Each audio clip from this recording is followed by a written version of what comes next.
Welcome everybody. This is a continuing of a series of webinars that the University of Maryland School of Public Health, Department of Epidemiology and Biostatistics is sponsoring about the epidemiology of the COVID-19 pandemic.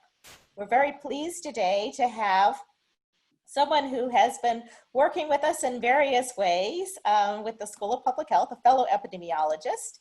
And he's a member of the school's Community Advisory Council, which provides the school and dean with advice related to public health practice and workforce needs. Kind of resonated with me with doing this work was, at least maybe kind of. If I could ask everybody to please mute yourself if you're not speaking, that would really help to make sure that we can hear. I'm just giving a brief introduction to get us started. And as I mentioned, our speaker is a member of the school's Community Advisory Council, which provides the school and dean with advice related to public health practice and workforce needs. He's also a frequent lecturer in our courses, and he participated, I understand, in community dialogues yesterday afternoon with the Community Advisory Council and Agents of Change. He's the Chief of Programs and Services for the National Association of County and City Health Officials, and as that chief, he is in charge of managing programs on infectious diseases and informatics, public health preparedness, pandemic, and catastrophic preparedness. He has responsibility for steering NACCHO's 4 programmatic portfolios, which cover community health, environmental health, public health infrastructure and systems, and public health preparedness. He holds a doctorate in public health from New York Medical College, the School of Health Sciences and Practice. And I wanted to let you know we have this information I'm going to put in the chat box if you want to learn a little bit more about him. This same website is going to have a link in the future to where a taped video for today, as well as the slides, are going to be available. So you can turn back to this later on if there's something you want to revisit. It's also another opportunity you can share it with others who missed today's presentation. If I could ask everybody to remember to mute yourself so we can all better hear other than the person who's speaking. And if you have any question, please hold your question until after the presentation. If you don't want to forget your question, you can put it in the chat box.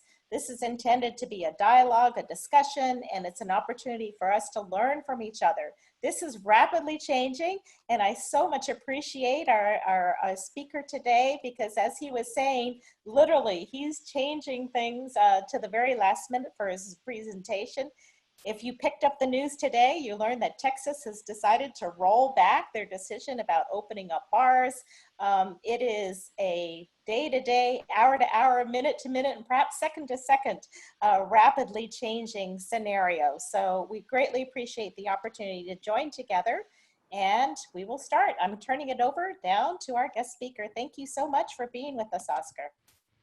Thank you very much. I really am pleased to have an opportunity to speak with the team, the staff, and our colleagues in public health, specifically about this topic and especially about the group of professionals that we represent within this landscape. Now, there's going to be, as I mentioned, things are moving quite rapidly, and as a result, I've had to change a couple pieces of data points and really try to underscore the issues that we're seeing from the lens of public health, especially that with respect to what's happening at the local level, as we would say. So my name is Dr. Oscar Alleyne, and I am the Chief Program Officer for the National Association of County and City Health Officials. For those of you who may think that's a pretty long name, it is, and specifically it addresses those 3,000 county and city health departments that are at the local level. And let me just share my slides while we do that. Okay, I hope this works. There we go. Sorry, y'all. Okay, great. So there's the National Association of County and City Health Officials as I mentioned, and some of you may be familiar with this, as we call it, the 10 Commandments of Public Health, which are the essential public health services. Specifically, these are the activities that local health departments across the country are specifically responsible for engaging almost on a daily basis. Now, this contextual because when you put this against the role and what's been happening with the COVID response, you will understand more specifically. So for those of you who are students or others who may have seen this, forgive me for the repetition, but it really tries to address what are those salient points that local governmental health agencies often perform on a day-to-day basis. The monitoring of health, the diagnosing and investigating, the informing, educating, and empowering, the mobilization of community partnerships, the development and integration of policies, enforcement of public health laws, providing care as well as linkages to care, and also ensuring and having a competent workforce while evaluating and moving all those elements together. So forgive me, that was my New York Minute approach in trying to address the 10 essential public health services, but you will understand as I move forward in explaining why they were very pertinent to this conversation. You see, when you look at the universe of what the local governmental public health looks like, automatically we will fall into the lines of, well, let's look at things from a state perspective. And this particular slide tries to address the governance structure of many of the jurisdictions that you see across the country. And let me explain. Because we tend to look at things from a top-down approach, federal, state, and local, what folks don't oftentimes realize or recognize is that each jurisdiction may have a different form of governance structure in how its governmental public health agencies operate. So there's some, as in most of the dark blue, that are home rule states, which means there's a state health agency, but there are also individual county level health departments, which are governed by either a health commissioner or a health director who, for lack of a better word, is of equal status with respect to the task of monitoring and responding to the needs of the communities under which they serve. And by oftentimes their public health law or their local governance does provide that degree of statutory authority to the public health entity. Then you have those that are mixed. So they may be a mixture of state and local governance. So take, for example, a health department may perform all of the clinical services, but it leaves its environmental procedures or its environmental governance to that of a state health agency. And then there are those that, as we called, are centralized. So like a Florida, a Georgia, Kentucky, or even Arkansas, for example, they tend to be governed under the structure of the state is the primary agent. So let's take, for example, Florida. A health department in Florida, though it exists, is technically an employee of the state health entity. So that's the centralized system. And then you have others that are a little bit of a hodgepodge that there's just, all hands on deck. And I say this because when we think of the 3,000 health departments across the country, they are formed in many different ways, a little different from what people may understand. For example, only 6% of those health departments across the country govern or are responsible for population size of 500,000 or more, which means most of our members are the small to medium-sized health departments, whereas the larger metropolitan, you think of the Houstons, the Harris Counties, the LA, the New York, the Philadelphia, they tend to be the smaller size as far as the membership, a smaller number, but of course they have a much wider and bigger stance with respect to being a larger population and a significantly more mature health department structure and staff than others may understand. So, as I mentioned, our goal, our mission is really to focus on those 3,000 health departments, focus on a vision of optimal health, equity, and security for all people in those communities. And our real value is to be that one agency that strengthens and advocates for the voice of local public health. Now, we all know this particular graphic.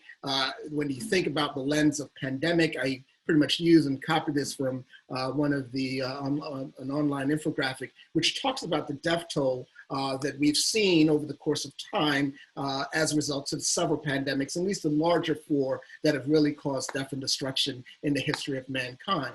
Now, I say that because, as well as many of you know and recognize, this entire concept of a pandemic and how we, the governmental agency, has to respond, really attempts to reconcile this concept of One Health, where you have the human, the animal, and the environmental impacts, which come together and form this kind of a One Health approach in recognizing the response efforts that are going to be important for the coronavirus response.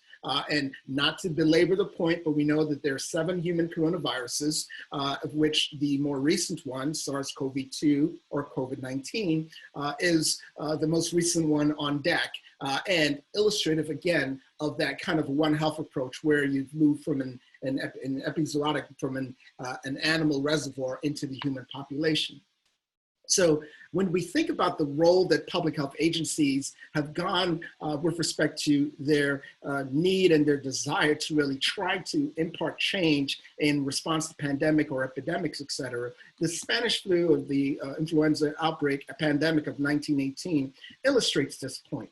Here you can see not only those public health practitioners, those essential workers, the health communication message that were utilized back then is quite emblematic and symbolic of where we are now, and of course, hopefully, where we can identify some lessons learned. I am an epidemiologist, so you will understand why I have key graphs in place, but many of you may have seen this particular graphic, but I'm using it to underscore even this key point as to where we are now. We know back in the period of the pandemic influenza, where they instituted shorter social distancing measures for a shorter period of time, or they started a little bit later, those places and those cities back then saw and identified and observed higher spikes in deaths and a much longer time period of sustained activity as far as the death rates over the course of time. And those who were earlier on and initiated those distancing measures sooner, not only saw a reduction in the spike of those rates, but also a flattening of that curve and a lowering, even though it spread some of the concerns for a longer period of time, which is the key point is when we think about what is being done at the local level. The next is really going to be a vital effort that I'm really going to try to explain from the lens of the local health department and recognize that funding is always going to be important. And I say this because you've heard this entire effort and opinion around the role of health and the role of striking a balance as to what is at the workforce level to support the health agencies. So immediately at the outset of so I say immediately, within the course of the response to the outbreak and the pandemic, we saw, and we as the organization tried to focus on trying to get emergency funding available for this coronavirus response. In the first bolus of funding that was created, $950 million were assigned by virtue of the first access of the CARE Act to localities to address surveillance, epidemiology, laboratory capacity, infection control, mitigation, community mitigation, as well as other preparedness and response activities. Now, this also required out of that 950, half of it, or at least 560, were supposed to be not only earmarked, but sent out almost within a 30-day time frame to local and state health departments as they were in the midst of trying to respond to the coronavirus. Much of their efforts had begun back in January. So by the time these bolus of monies came into being, there were 2 particular elements that will be very important for you to understand. Oftentimes, when you look at the funding structure for governmental public health, it is kind of, as we would say, paternalistic.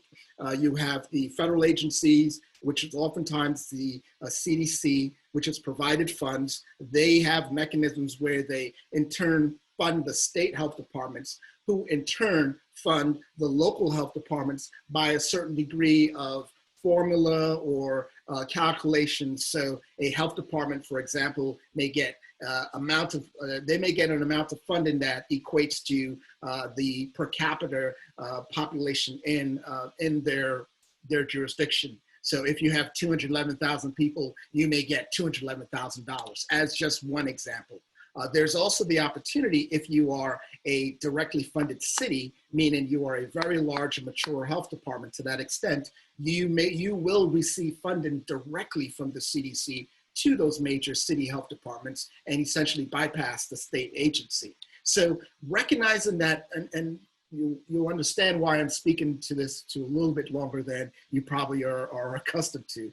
But recognize when the funding came down, that was the idea that, one, the activities that localities were engaged in could be caught up by this large amount of funding that will support the work with respect to incident command, with respect to staffing, overtime, supplies, and everything else that will be needed, and as well as bolstering the surveillance system, as well as their staffing to address tracing, et cetera.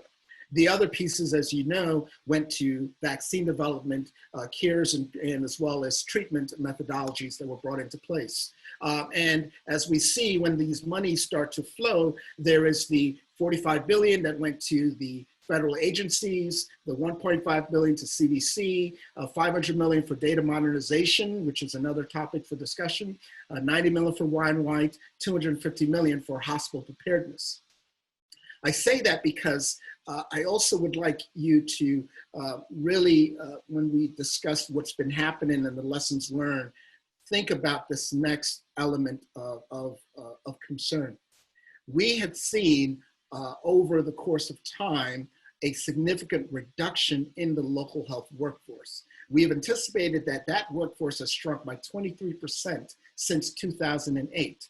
A lot of it was due to attrition, as well as retirement, as well as recognizing that because many of these jurisdictions were working more with less funding and significantly reduced funding, that they were already on a precipice with respect to their ability to be fully enhanced as a strong infrastructure of response. So what do I mean by that? Your environmental health coordinators and directors, they were not able to do the full capacity of work that they've always been able to do because of staffing reduction. When budgets are reduced, some of the first people that were to be lost were environmental health, were emergency preparedness, sometimes the EPIs, as well as others. So funding was already on a, I would say, on life support. So recognizing that here's an opportunity to address, but also to really understand the capacity of the health system being that first line of defense to address something as long and sustainable as this particular pandemic. So I bring that up, I bring that up because one of the things we rapidly saw was a divergence in how those large funds were actually available to the local jurisdictions. Let me explain what I mean by that. If you were a big city, you obviously got direct funded. If you were states, especially states that were on the tail end of having the largest number of cases, dollars went to your jurisdiction.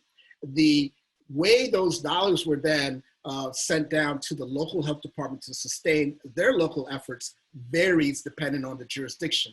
There are some states where zero money was given to the local health agencies. In fact, the local health agencies would either have to submit for reimbursement after the fact, or they were told that the state provided its funding, and therefore the staff that the state hired will be able to support the locals in some way, shape, or form.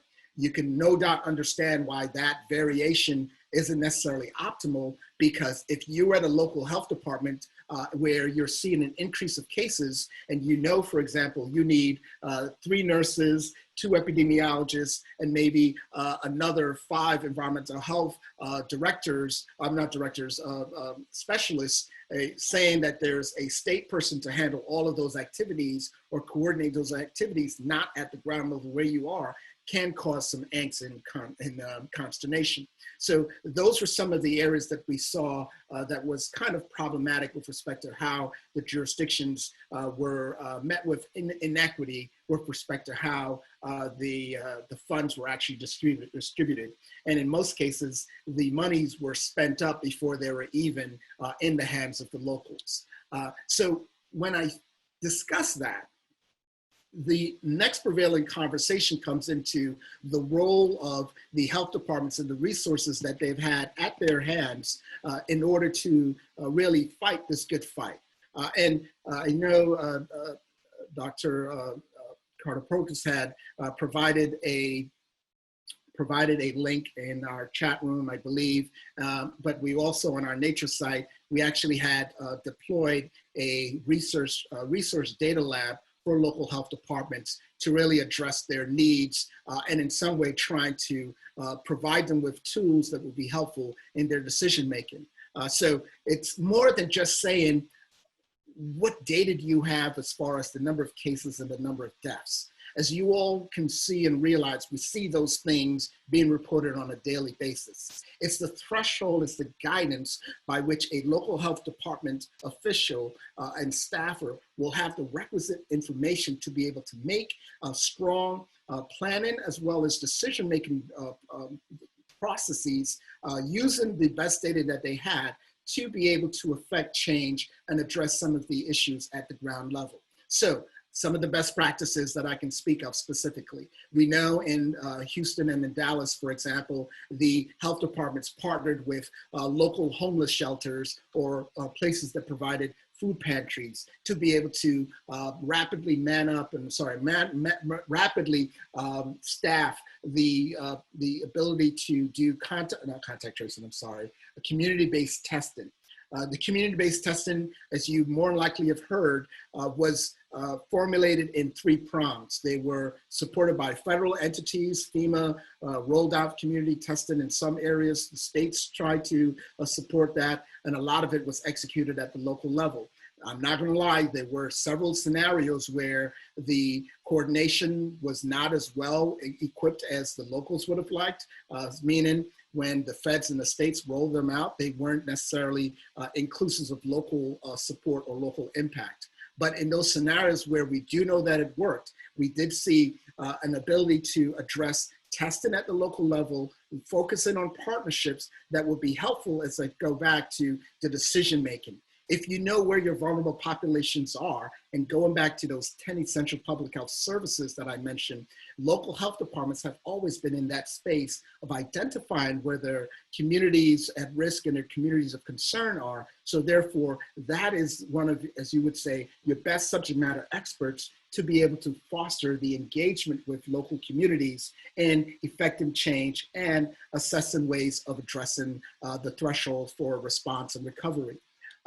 Specifically, there are other elements that we also saw, for example, the engagement of communities who, of course, spoke different languages. Michigan had a number of those where you had communities that both spoke languages, French, Spanish, as well as key ethnicities that are not in, as we would say, not in the full pantheon of thoughts, just like you would have Quechua speaking in certain Ecuadorian populations, the ability to not just put people who can translate, but people who are culturally competent and messaging was vitally important for those jurisdictions to get breakthrough in the knowledge, the beliefs, and the practices that these communities were facing, and the ability for, of course, these jurisdictions to get headwind in supporting that message out around what are the proper techniques for addressing coronavirus and how can they avail themselves of testing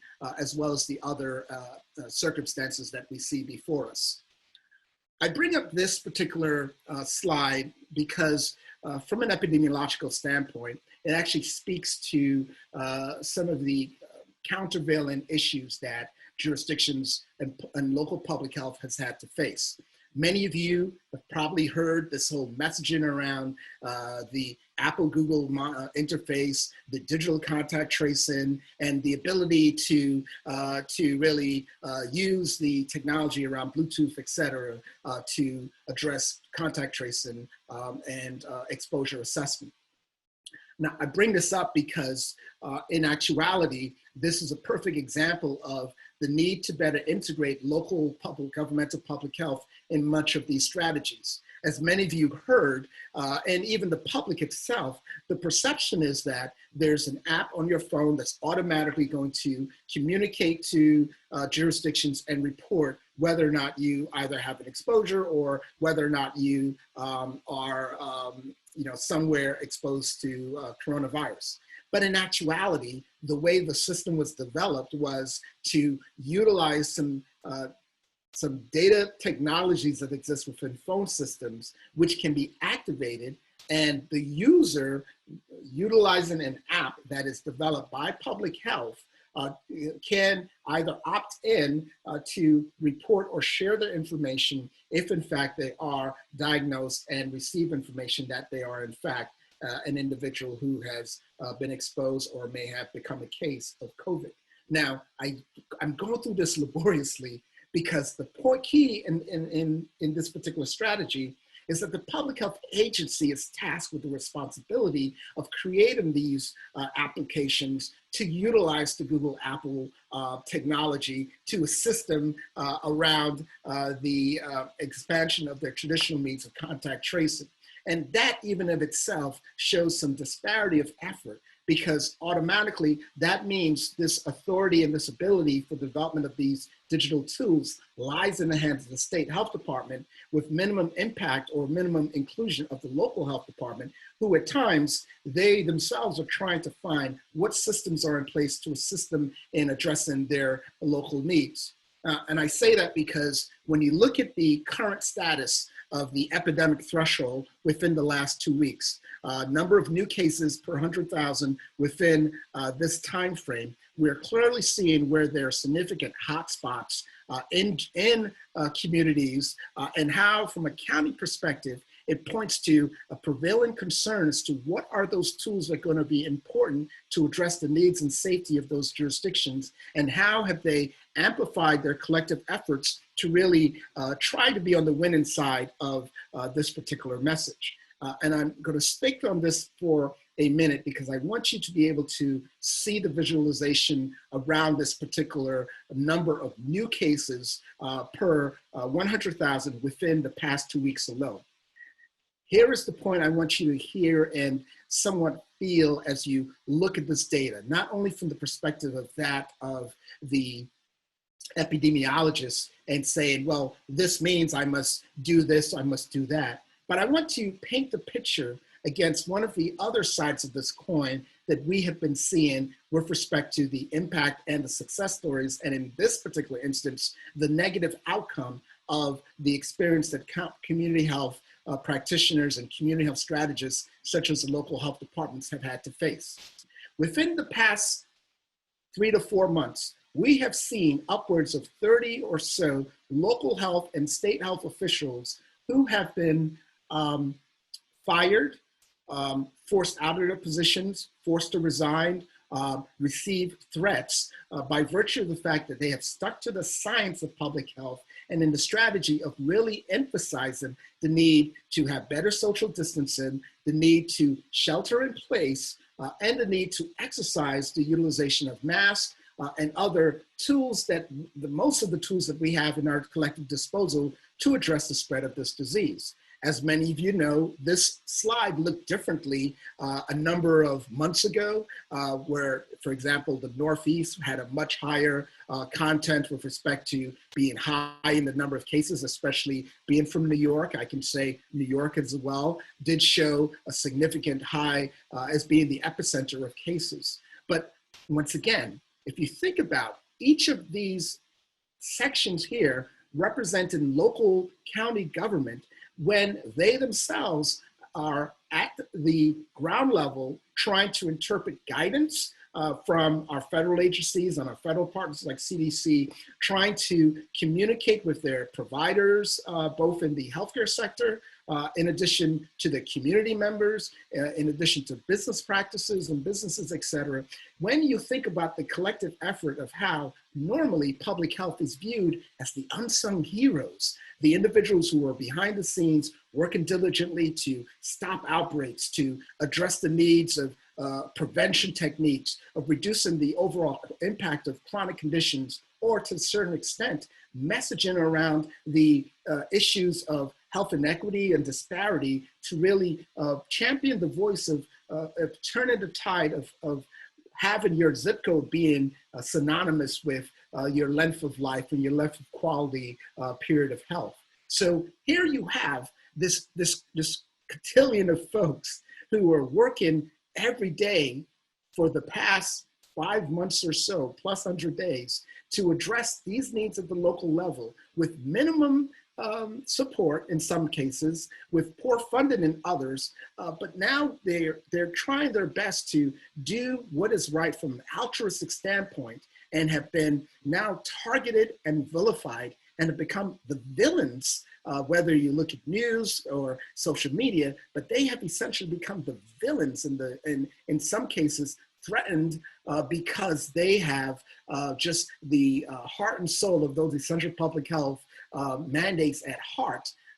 That really tells you the impact that we are continuing to see by virtue of what these local jurisdictions have been trying to accomplish. So there are high points, of course. We've seen scenarios such as Seattle, King County, who have really integrated around the lens of health equity, Detroit, Michigan, where they're focused on trying to identify those communities at risk, especially those communities of color, addressing, of course, where those social determinants of health can be hopefully addressed in a way of really improving the healthcare and the health outcomes. The lack of supplies in some cases, the working with, as we would call them, academic institutions, volunteer groups, retirees, to really staff up and get on the ground support to address the needs of track and tracing, and hopefully addressing whether you're a rural community to an urban environment, all of those substantial efforts that will be helpful in keeping us to slow the curve of this particular pandemic. So those are by far, just as I say, certain elements, but I wanted you to think about that when you look at this picture, because in some cases, the effort that we were able to accomplish within the past few months seems to have been turned around when we think about how communities are now acting and how folks have often taken this kind of a political stance to even the thought of wearing a mask. So, as I said, when we think about why these things amplified, the travel, the large gathering, these are all of the early indications that we saw back in February and March, and that we fear are going to be very much a throwback to what we probably will be seeing within the next week or two. As you know, things from a community lens is really important around messaging. Some of you have seen this story, you've seen the message. One individual at a choir practice for 2.5 hours infected 52 others, and they all came down with COVID. We see the same thing with scenarios such as gatherings around church gatherings, for example. Now we see the same with weddings, parties, as Dr. Carter-Propos mentioned, even the idea of trying to now in Texas pull back some of these reopening phases are one of the things that, of course, will be, to the help of public health, a way to support us trying to turn the tide and get back on the side of winning, if I could use that term pejoratively. I know there's a lot of focus on death and hospitalization, but even with the idea around asymptomatic spread and symptomatic spread or pre-symptomatic, this is where the public health messaging and trying to not only increase the testing that is done at the local level, look at innovative ways of reaching communities where they're best met. For example, I could laugh and say, when you think of community-based testing, a lot of it was based on a mobile drive-through process, which may work for pandemic flu, but may not work in some environments, especially those communities that, I don't know, don't have a car. And one of the things that was seen in one of those scenarios was people walking up to the drive-through because they did not have a car. So recognizing the need to be culturally competent, but also pragmatic in the approach. These are things that the health departments have been recognizing and trying to reconcile with respect to how the messaging around treatment, exposure, and community-based testing and the revision around these guidance are constantly in flux and need to move forward. I'm not going to spend a lot of time on the multi-system inflammatory syndrome, other than the fact that it illustrates, once again, the more that we're learning about this disease, it's emblematic of why we need to be a lot more focused on really being nimble in our knowledge base and in our messaging out to the communities. And that's where we heavily rely on our local health officials and our partners and colleagues to help amplify that message. Perfect example of this. I know we felt that earlier on children had lesser concerns, but as we see, as this is growing, now you have multi-system inflammatory syndrome in children. Likewise, as we've seen, the healthcare workers, there are over 70,000 that have been exposed to COVID and several hundred that have died. So how do we address the essential worker workforce in addition to, as we learn more about it, protecting all vulnerable aspects of our population and focus again, how are we addressing this downward trend? And as you can see here, back in June 7th, this looks much different than where we are now. This is probably more emblematic of where we're seeing resurgences, but I just wanted to illustrate that point once again. And going to at least to the point of engaging more so for the question and discussion, I try to use this as a way to, and shout out to the folks from the Public Health Epi Rockstar group where this slide or this graphic has actually come from. But I used this slide to illustrate the future of public health.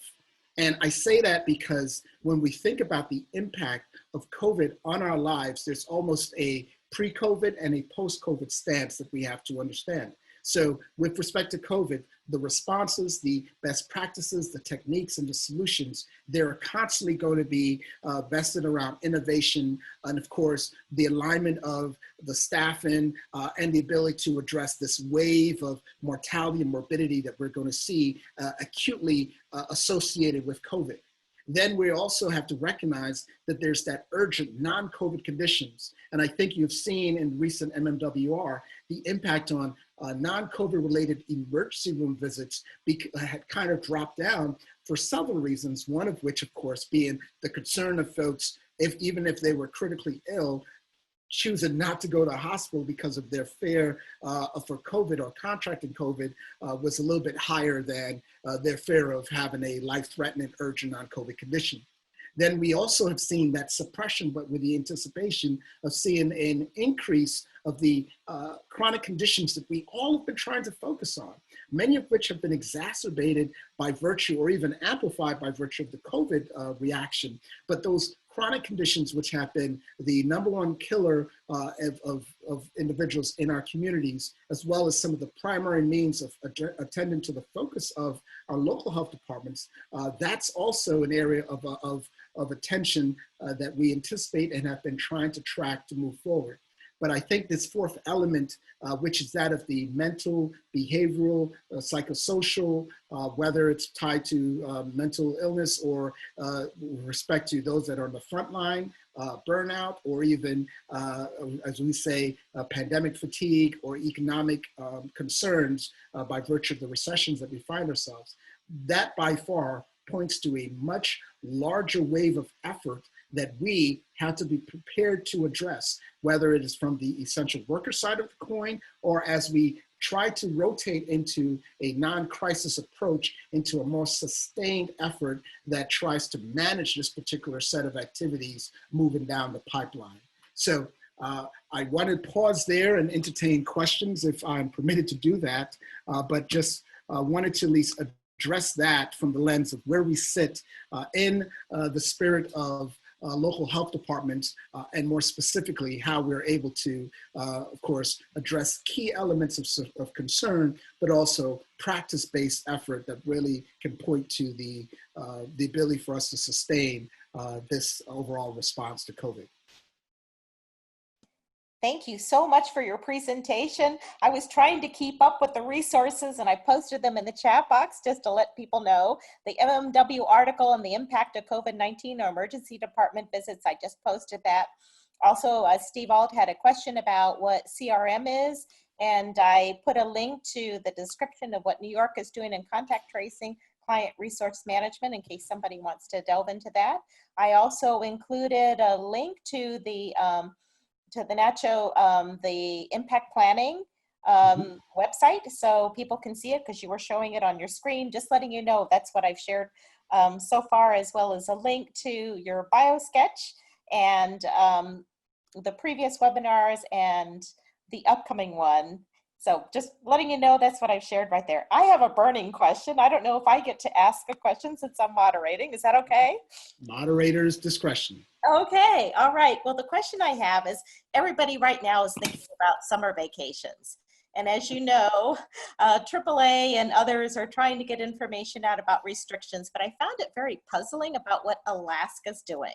What Alaska said is, if you have previously had a positive test for COVID, and it's been over 3 weeks, and you don't have any symptoms now, and you have a doctor's letter, you can go in to Alaska, you can visit Alaska for tourism without further testing. Do we really know at this point that once somebody has it, they are not at risk of getting it again? Or once somebody has it, they're completely over the period of passing it on to somebody else? Do we really have that information? We do not have that information. I mean, I don't know if you saw this for Alaska. I think that's one of the burning issues that we've been faced with, as far as trying to balance the public health decisions with the information that you have at your fingertips versus that of the political and the business pressures of trying to reopen and revitalize the business end of the tourism side of the coin. So specifically, from what we've been able to gather from our colleagues in the federal government and the other agencies, when you think about the impact of COVID, the infectious period of time, when you let's say you become ill and the time period for resolve, the issue has been the longevity of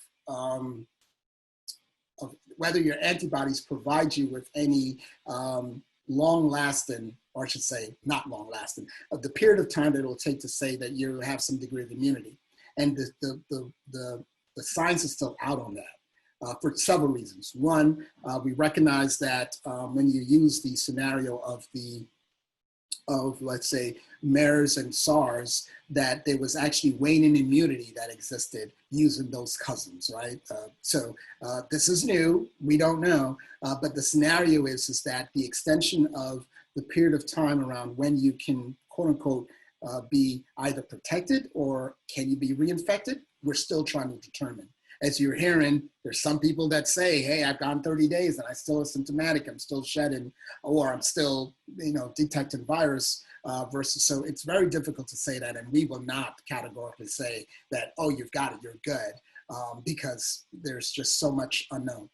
So people who have had it, you're recommending to continue wearing a mask, physical distancing, and that sort of thing? That's the best strategy, just given the stance that we are right now, the posture that we have. All right, that's an important message to even give our fellow epidemiologists who yes. pictures of themselves without a mask. I won't name names, but I think you know who I'm talking about. Okay, all right, so Steve has another question. What is your sense of the relative proportions of emergency hiring nationally at city county level for the pandemic response, like public health nurses, that sort of thing, public health communicators, IT specialists, epidemiologists? What's your sense? Great. Excellent question. And one that I was going to put on a slide, but I said I'll probably leave it for the discussion. So okay. If I can just bear with me, that's why I cut a lot of time for the discussion piece. Yep. If you bear with me, because one of the things that I wanted to really underscore when this topic of contact tracing came up, the concern has been that all of a sudden the world has learned of this new term called contact tracing. And going back to the cholera outbreak of 1799, which created the first public health department in Boston, contact tracing was something that public health always did. So on any given day, as a local epidemiologist at a county health department, I'm tracking 70 plus diseases that are on the national viable list. They can be red letter diseases, things that give me immediate, pause, say, hey, drop everything and run, or ones that are more categorical and take more time. So the idea is that if I get a laboratory result that's positive for one of these diseases, I have either a self-report by a physician or by a client or a patient or a school nurse or whomever those mandated reporters are, that I can then start the effort to follow those individuals' contact to see whether or not they are infected or they may have exposed to someone else, or find out the cause of the infection.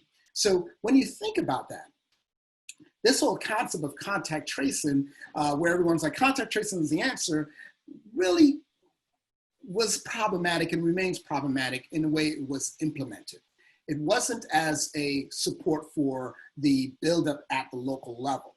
We've seen in some states, they've kept the contact tracing at the state level. So the state hired 3,000 people. Now they have to find things what these 3,000 people do because they're not embedded in the local health departments. So they may get a lab result and that they may then say to that individual, oh, go out and follow those folks. Now, if you're doing it remotely, it's a much different set of experience than if you're doing it in person. And granted, the differences in demographics and geography may call for one versus the other.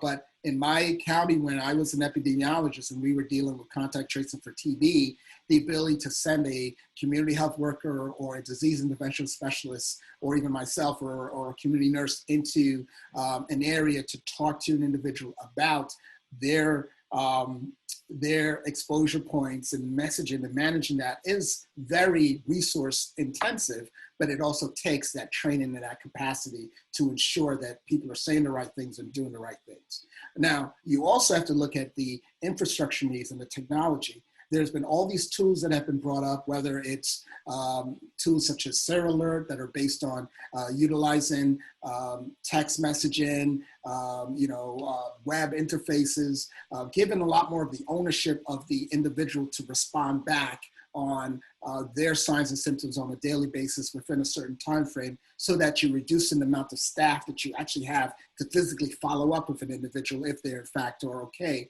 All of those things, depending on the jurisdiction, has been some cases good, but in most cases not necessarily thought through as effectively as we would have liked. So there's been an onslaught of hiring folks for contact tracing at state levels. And oftentimes what we've seen is that a lot of those folks obviously may not have the training. You have to get them up to speed. There's been free training. There's academic institutions providing that training. But the backfill efforts on the other staff that folks need, whether it's health communicators, epidemiologists, have not necessarily been the same focus. And that's why we at the health department level and we at the NACCHO level, when we speak about the workforce infusion, we're not just speaking about contact tracers per se, but the pantheon of the health staff and the health workforce that would be important. Many of our jurisdictions have shifted people from doing one thing into the other. So those other diseases are not sitting by saying, oh, it's COVID times, we'll wait this out. So how do we then backfill and help support that effort? So I can say, long-winded answer to the question, that there is some effort from what we can see to address staffing needs, but in reality, the first push has not necessarily been as productive as we would have imagined. And oftentimes, many of the jurisdictions have defaulted to their established systems, their medical reserve corps, their internal communication and partnerships with schools and public health and allied health, as well as support from their sister agencies. So I am looking at the time. I'm going to ask a question. Are you willing to go a little bit over our hour? I have. Already, I can tell you, we have 5 or 6 questions that have popped up. And we Go ahead, just go to the question and I'll try to knock them out as best as I can. I missed Michael's. Michael's was, thank you for a great presentation. It appears that this pandemic will change how we perform our daily routines. Do you have any suggestions on how to protect yourself as the university ramps up discussions on returning to campus? So the reopening and the guidance around reopening is going to be very important, because still the only thing we actually have in our toolkit is the social distancing, the wearing of masks, the hand hygiene. Yes, there's been some improvement on some treatment modalities, but those are really targeted at those individuals that are going to be hospitalized or need to be treated in a hospital-based setting. So in reality, when we think about reopening, when we think of our conducting business with respect to a school or physical interaction, a lot of attention will need to be placed on how effective you're going to be around addressing gathering, mobility within the physical construct. I know there's a lot of focus on virtual classes, et cetera, but for the time period where you're thinking about the physical interaction, hand hygiene, vociferously, masking and disinfection and physical distancing are the best tools that we currently have in our toolbox. Thank you so much. And I just want to tell anybody who's interested, the National Academy of Sciences has been partnering with the American Public Health Association to also hold webinars, and they are going to be tackling about this question about how you make decisions about going back for colleges and universities. They'll be tackling that in July at a webinar. So I'll dig up that information. I'll post it in the chat box for anybody interested in that follow-up. Thank you. And the next question is NACCHO documenting the variation in challenges and capacity for contact tracing at the county levels? If so, what have you found? Yes, we have, and that's what I was trying to allude to in my previous answer, that we found significant variation. We've been working with our colleagues at CDC and others to really address some of the hiring barriers, as well as what are the resources that are at the hands of local jurisdictions to support their hiring capacity. The two quick things I would say, there's this concept called administrative preparedness, which basically points to the fact that you may be willing to hire people, but your systems that are in place administratively are the barrier. So my ability to get a salary that's appropriate to attract, let's say, a senior level epidemiologist or even an entry level epidemiologist doesn't permit that because I don't have that job description available, or the amount of time it takes to go through the administrative process of hiring and compensation, et cetera, are going to be restrictive. So administrative preparedness, or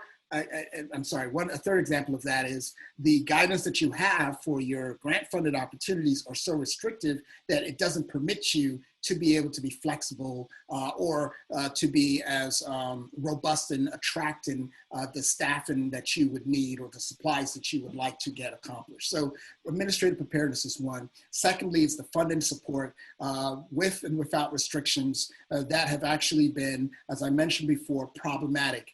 Some places are providing requisite dollars. I may have a county in North Carolina who was totally happy to receive $250,000, but their federal qualified healthcare center next door to them has actually received 1.5 million. So the disparity there is, here's a healthcare center that's getting more dollars for COVID response than the local health jurisdiction. So how do you reconcile that when they need to hire someone and $200,000 is going to burn through quite quickly in the space of overtime and everything else resulting? Great. The next question is from Erica. She wants to know, she says, for those of us in the audience, we're better positioned to evaluate research and the validity of the findings because of our involvement in public health. But it seems like people are so polarized on the issue of COVID-19 that it doesn't matter what we say or share with them. They're closed off to even considering the data. What is your approach for getting information out to people who are not in support of social distancing and masks? And I have to say, this the epidemiology and public health superstars really has helped. If anything, it's made us feel that we aren't alone in addressing this. So thank you, Erica, for the question. Any tips that you've been dealing with this now for some time? Any tips? So the best approach I've always seen, especially from being on the ground level, when you get others to strike that balance and strike that message for you, especially when no one wants to listen to you, even though you are the expert. Enlisting the role of ambassadors, individuals who have been through COVID, individuals who are respected in the community, individuals who may have a platform that folks may listen to. I think those are going to be the helpful support networks in trying to really get this message out. And for lack of a better word, public health needs to become a bit more aggressive in our approach. And I say it this way when I use the term aggressive. We've been totally acceptable in trying to be behind the scenes and just rely on the data. And I always say it this way, when you think about epidemiology, epidemiology teaches you, its the core definition, the science of tracking, tracing disease in the population and developing policies and procedures to intervene and to strategies to stop their spread.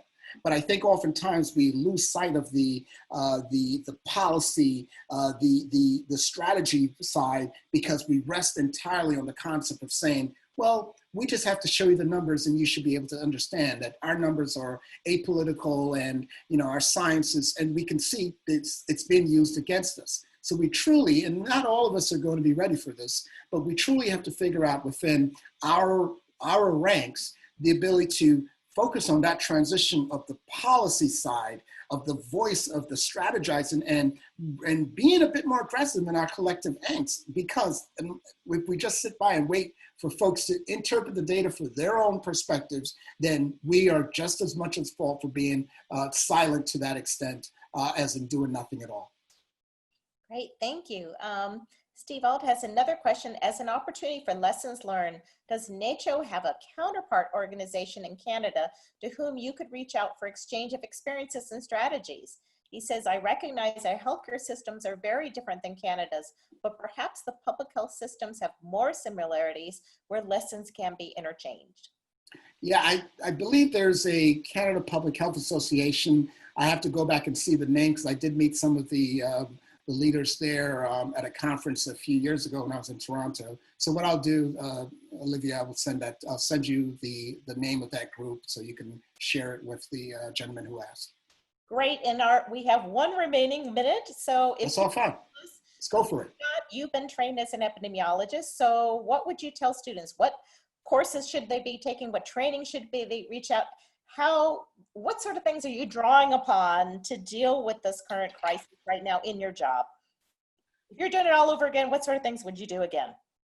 Well, one I want to say as a student, just understand what I mean when I say it. This is the opportunity of a lifetime. Many of us, Dr. Carter Pocris and others can tell you, we've been talking about these types of things when we start with even from John Snow and onwards about the role of public health and the role of epidemiology in addressing these types of scenarios. We've been planning, we've been preparing. This is an opportunity for you to really think about where you want to be, that brick in that wall, in building up the organization, the knowledge base, and really grow your experience. I'm always going to be, I'll always explain my bias from the perspective of, I do have bias. My bias is, I tell if you're an epidemiologist, I always would like you to be an applied epidemiologist. Take the theory and put them into practice, and you'll be very much rewarded by seeing your hands, your thoughts, your ideas, and the work that you put forth and the training that you receive come into fruition. So when I say that, recognizing not everyone can get a local health department, but I would like you to,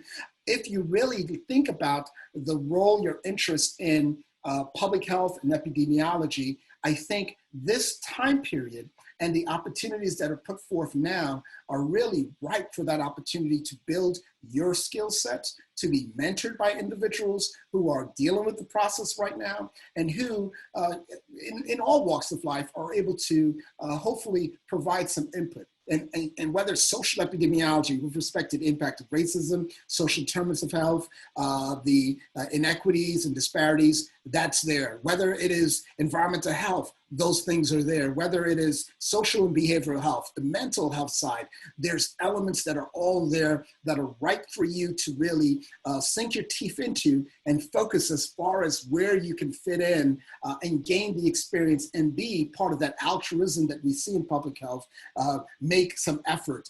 Similarly with policies, similarly with biometry, statistics, surveillance, it's all right here. So if I had to do it all again, I would still start at a local health department like I did, because it did get me with that very much on the ground experience that allows me to better frame how things are from a national, from a state, and even from an international perspective. But that's what I would definitely say. Do not squander this time with this opportunity. Get out there, provide some support, whether it is through volunteer, whether it's through partnership through your school, with local schools of public health, with local health departments and others. I think you have a ripe opportunity to help bolster those who are at the front line, who desperately need some backfill and support for all the tireless hours that they're putting into this. Great, thank you so much. As you know, many of our students are already getting trained to serve as contact trainers, so we'll make sure that we share that information. Those who want to be trained as contact tracers, for instance. Thank you so much for the time. I know out of your very busy schedule, and congratulations on all that you've accomplished. I did share the website, so hopefully people will take advantage of it. Thank you, and I hope you come and join us when Delight Satter is going to be talking with us in July. Definitely. Looking forward to it. I'll add my email to the chat so folks can have that. Because I think Vasily had a question that I wasn't able to get to. Okay, thank you all. Have a blessed day. Thank you. Bye.